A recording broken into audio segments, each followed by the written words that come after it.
Hey everybody, I want to talk about the importance of our astrology in relation to our hormones and perimenopause and menopause.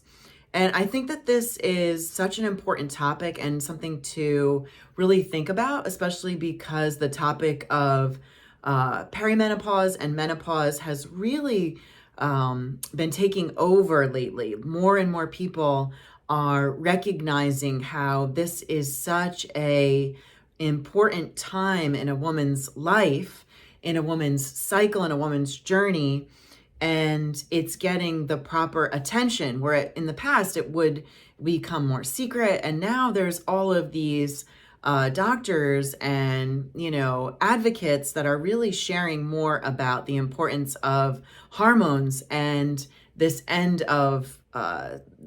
cycle of our reproductive system.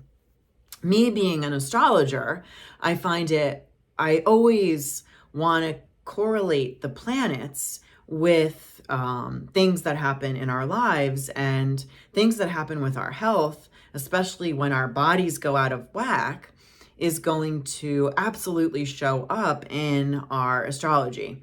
Now, I will tell you that I am not a medical astrologer.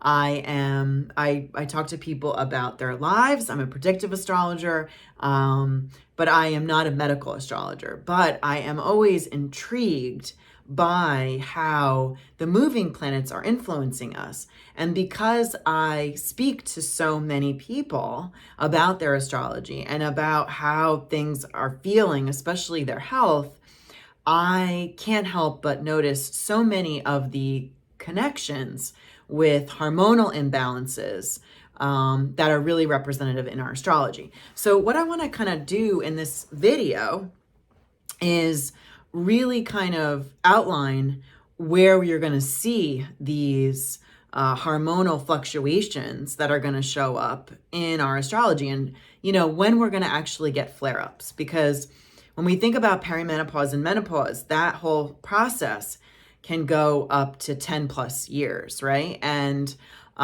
it's not to say that we're going to have 10 plus years of bad days. No, but there are definitely going to be flare-ups. So what I want to just kind of start by saying with this topic is we have to think about, when you think about your astrology is a snapshot in the skies of how the planets looked at the time that you were born. And there are 10 planetary bodies that we want to start off with looking at.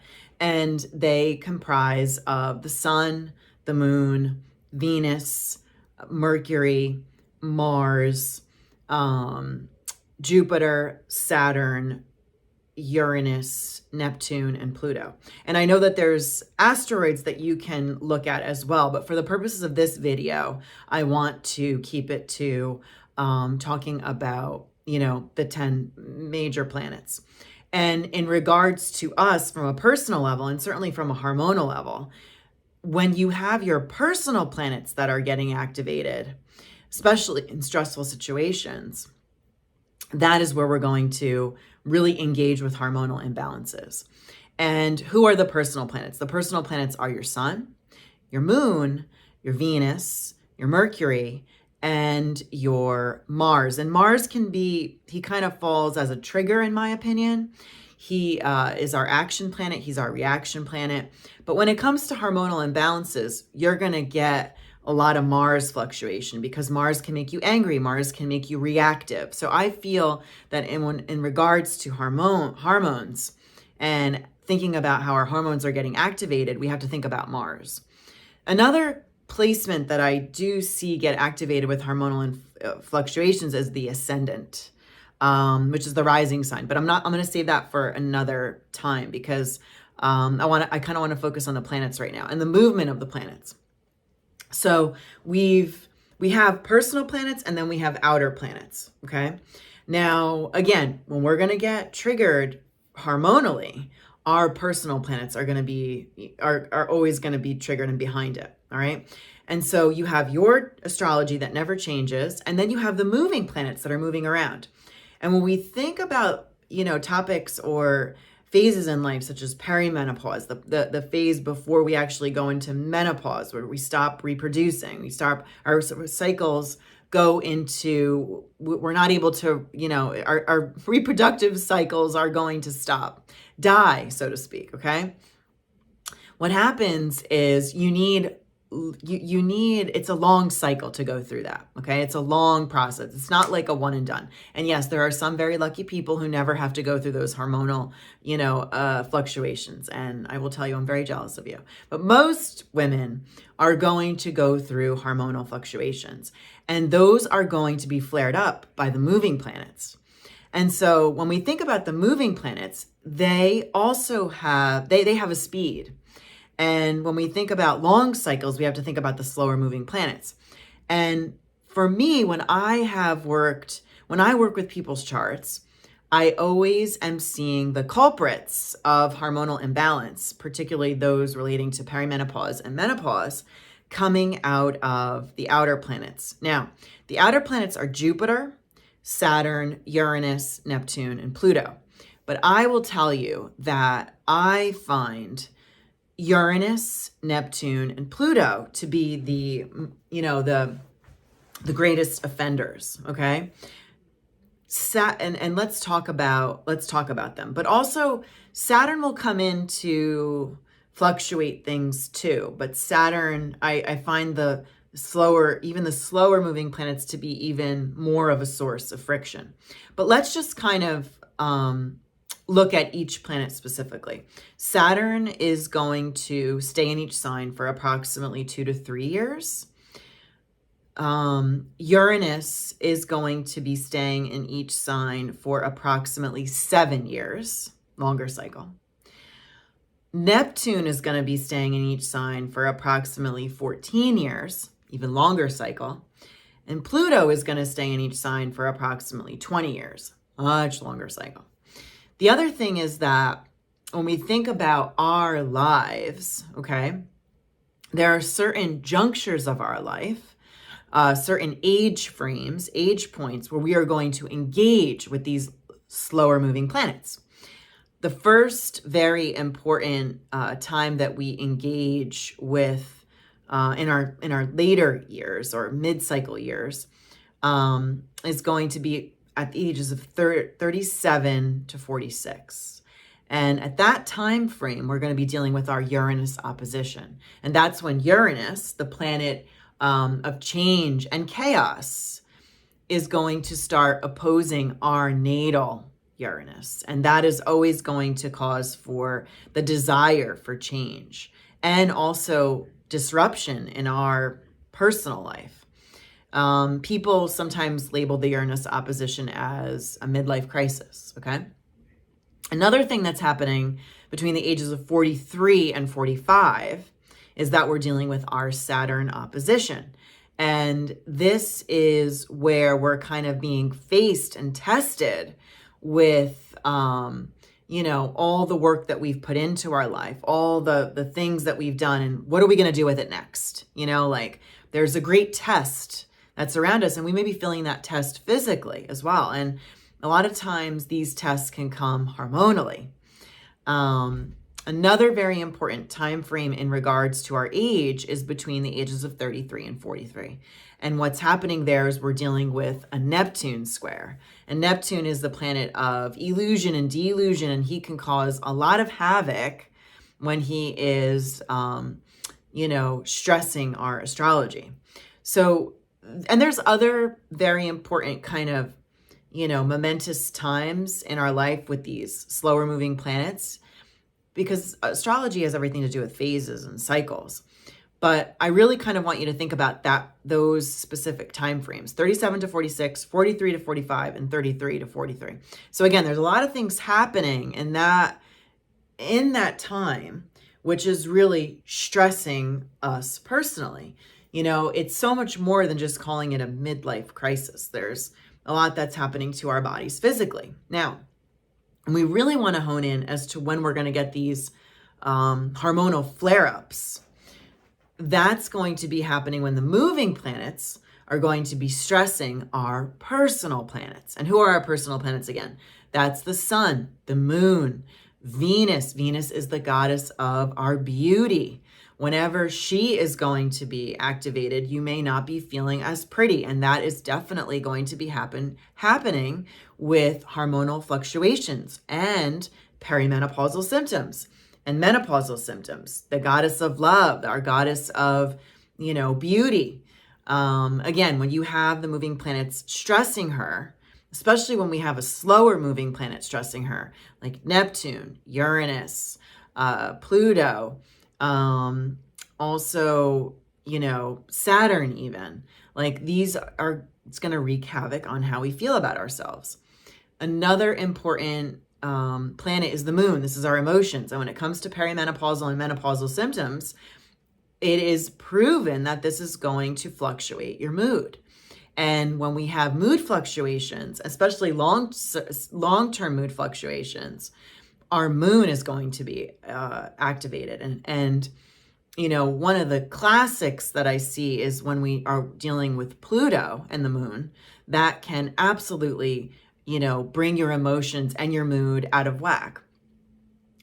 I also notice Pluto around a lot because at the end cycle of, our reproduction, because Pluto is the planet of death and rebirth. I also notice Pluto coming in around when, girls get their periods, and that's the beginning of the, the reproductive years, right? But as we phase out, he comes back in, and he is going to be very present when our reproductive system is going to be closing up shop, okay? Now, the other thing is that Neptune is always present. Neptune makes you feel confused. He makes you feel like you're going through a delusion, like you just don't know what the frank is going on. Like Neptune is a huge player in that. And when he starts to wreak havoc on your personal planets, you are going to feel that hormonally, those hormonal fluctuations. Another very important, disruptor is Uranus. And as I said, we're going through our Uranus opposition between the ages of 37 and 46.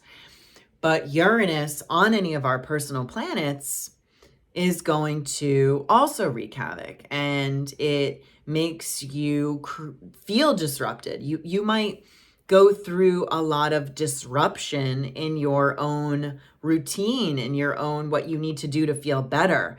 Our hormones can control everything. And as we go through these fluctuations and with age and with, cycles, we have to figure out new tools to feel better.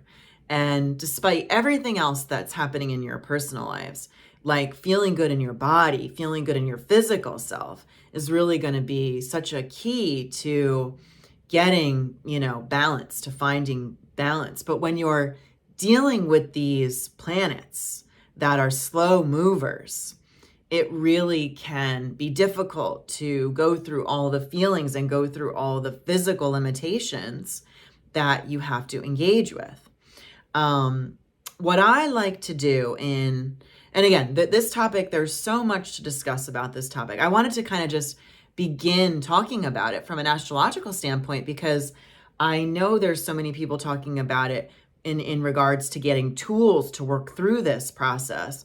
But I also, as an astrologer, I really am so intrigued by looking at how the planets are activating our personal lives, and especially our physical bodies. Now, another thing just to think about, when you are going through these flare-ups, they can last for a long time. Like when we go through Uranus transits, we could be dealing with a Uranus transit for a few years. Like I definitely think there is a period of 18 months that we have to really engage with that Uranus energy, especially when he's affecting our personal planets. And that's a long stretch of time, but it also can give you a little bit of solace to know that you're going to get through it. You know what I mean? Like ultimately, what does Uranus deliver to you? He delivers, you need to make a change in your life, and you need to go through a disruption in order to get there. And you probably are engaging with this energy on a physical level, but you probably are also needing to change some things about your routine, about your life, about your, like you come to a new place in your life about like what's important and what's not. Pluto is also very slow moving. He's going to also, you could be feeling a Pluto transit for up to 2 years. And that is also very important to think about in regards to, dealing with death and rebirth, that energy. Like, how are you going to transform? How are you going to take the ending of something and create something new with it? Because Pluto, while he is the ruler of the underworld, and especially with perimenopause and menopause, like your reproductive cycle is dying, you also can transform it, transform yourself into using this next stage of life in a very like rebirth yourself in a new kind of way. Like I love that energy of Pluto, which is very transformative. Neptune, again, when you're dealing with Neptune, that could also be in that 18-month time frame. He is going to make you feel freaking confused, and he's going to make you feel like, I don't know what's going on.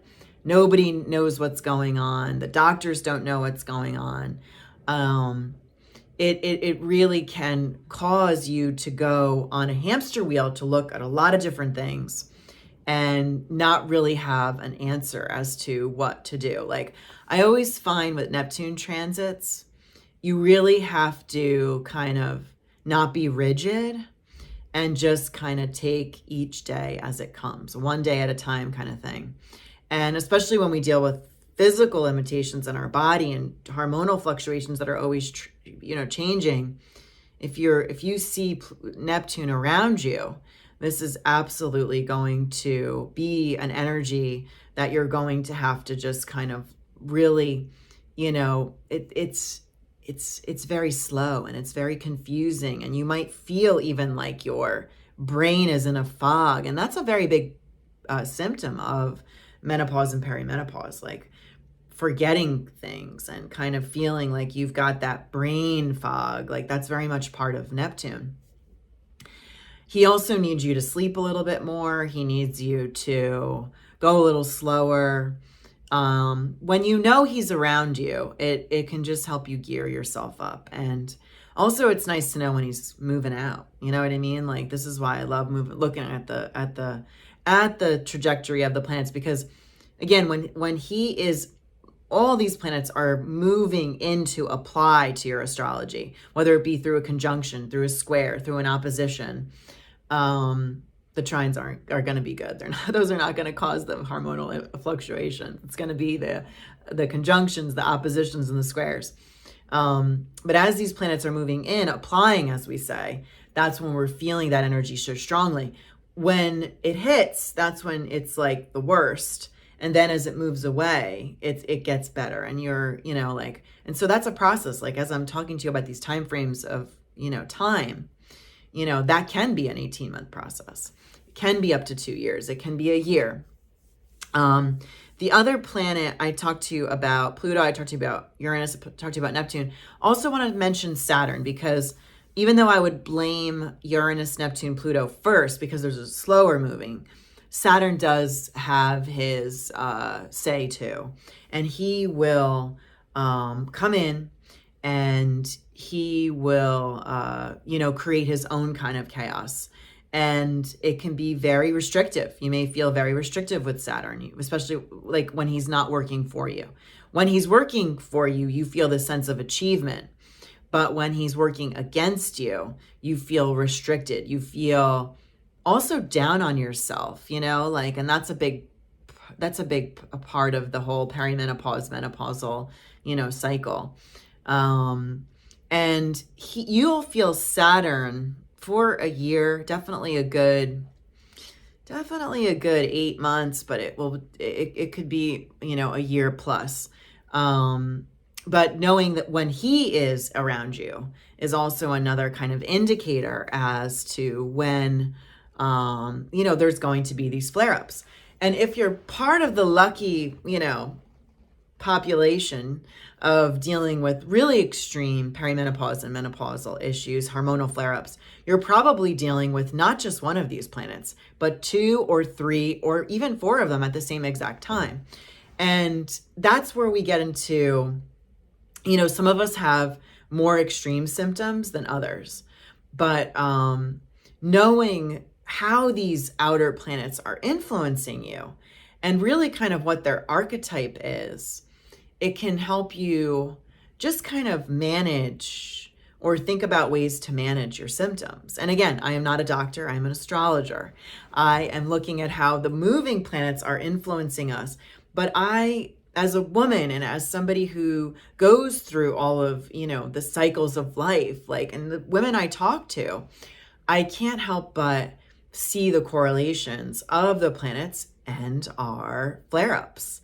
And so what I encourage all of you to do is to, while I can't, you have to go out there and find your own tools for what's going to work for you.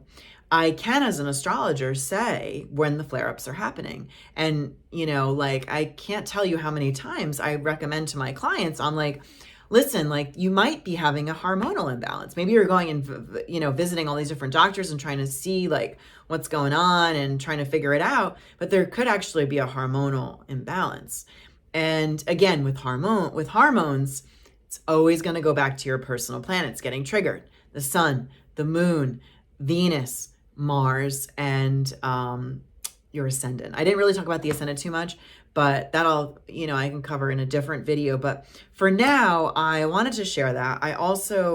I think that, knowing about how the planets are influencing you, are affecting you, it can give you a deeper understanding as to, I am not crazy. There's an influence around me that is causing these flare-ups. And yes, it's definitely part of the cycle of life, but it's also helpful to kind of see these flare-ups that are happening in your personal astrology, kind of tracking it and just kind of knowing when you get through certain periods, that there is a turning point. And that I love the turning points. I love the turning points.